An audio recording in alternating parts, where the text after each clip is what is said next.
What if I told you a British ship killed 132 people just to collect insurance money? November 29, 1781, the slave ship Zong, somewhere in the Atlantic Ocean.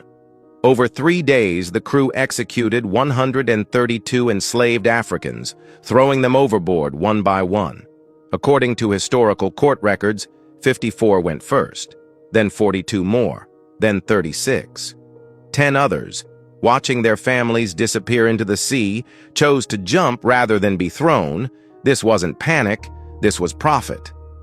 The Zong had departed Accra, Ghana on August 18th, with 442 enslaved people crammed into a ship designed for less than 200. According to documented maritime standards from the 1780s, British ships carried approximately 1.75 enslaved people per ton. The Zong carried 4 people per ton, double the already brutal standard. Captain Luke Collingwood, a ship surgeon on his first command, made catastrophic navigational errors. On November 18th, the ship reached Tobago but didn't stop for water. Then Collingwood mistook Jamaica for French-controlled Haiti and sailed right past it. By November 29th, they realized the mistake. Jamaica was still 10 to 13 days away. Here's where it gets calculated. According to testimony from First Mate James Kelsall during the 1783 court proceedings, someone aboard realized a brutal loophole in British maritime law.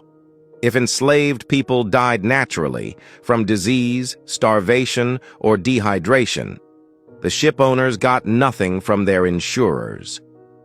But under something called general average, if cargo was jettisoned to save the ship, full compensation could be claimed, £30 per person. So they turned 132 human beings into an insurance claim. Historical records from the National Maritime Museum show the crew threw women and children first. Some were pushed through cabin windows. Families held each other as they drowned.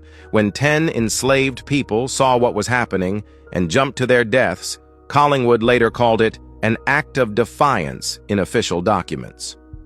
On December 22nd, the Zong arrived in Jamaica with 208 survivors, less than half who'd left Africa.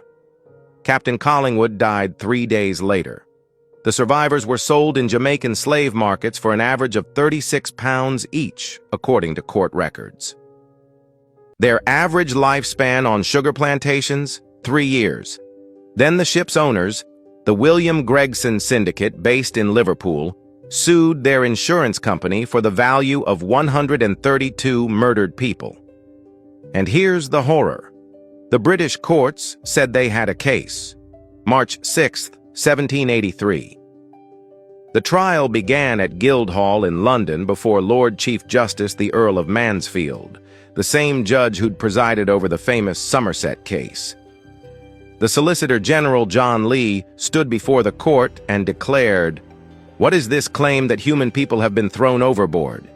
This is a case of chattels or goods. Blacks are goods and property. It is madness to accuse these well-serving honorable men of murder."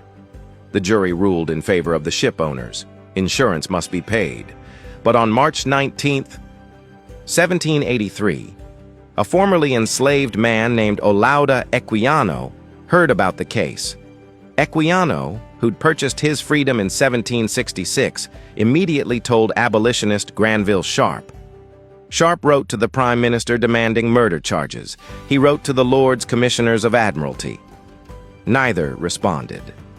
But Sharp got the story into newspapers. The Morning Chronicle published an anonymous letter on March 18th. The public was outraged. The insurance company appealed. May 21st through 22nd, 1783, the appeal hearing at Westminster Hall. Lord Mansfield presided again. This time, new evidence suggested the crew had lied. There was plenty of water. The ship arrived in Jamaica with 420 gallons still aboard. Mansfield ruled against the ship owners. But not because murder is wrong, because they'd committed fraud. No one was ever charged with murder. Not the crew. Not the owners. Not a single person faced consequences for throwing 132 people into the Atlantic Ocean. But Equiano and Sharp refused to let it die. They turned the Zong massacre into the rallying cry that galvanized the British abolitionist movement. 4 months after the trial, the Society of Friends, the Quakers, began campaigning against slavery. In 1787, they founded the Society for the Abolition of the Slave Trade. In 1807, Parliament outlawed the British slave trade.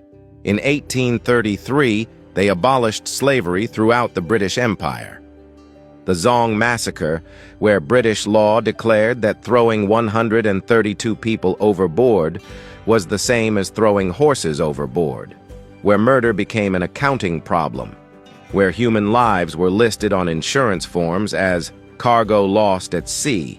132 names we'll never know, but their deaths changed history. In 2007, on the 200th anniversary of Britain abolishing the slave trade, a memorial was erected at Black River, Jamaica, where the Zong docked with its survivors. A replica of the ship sailed down the River Thames in London, forcing Britain to remember. If this made you furious, share it. Comment the one thing that shocked you most. Follow Ikemefuna History TV, because the history they tried to bury in insurance paperwork is the history that changed the world.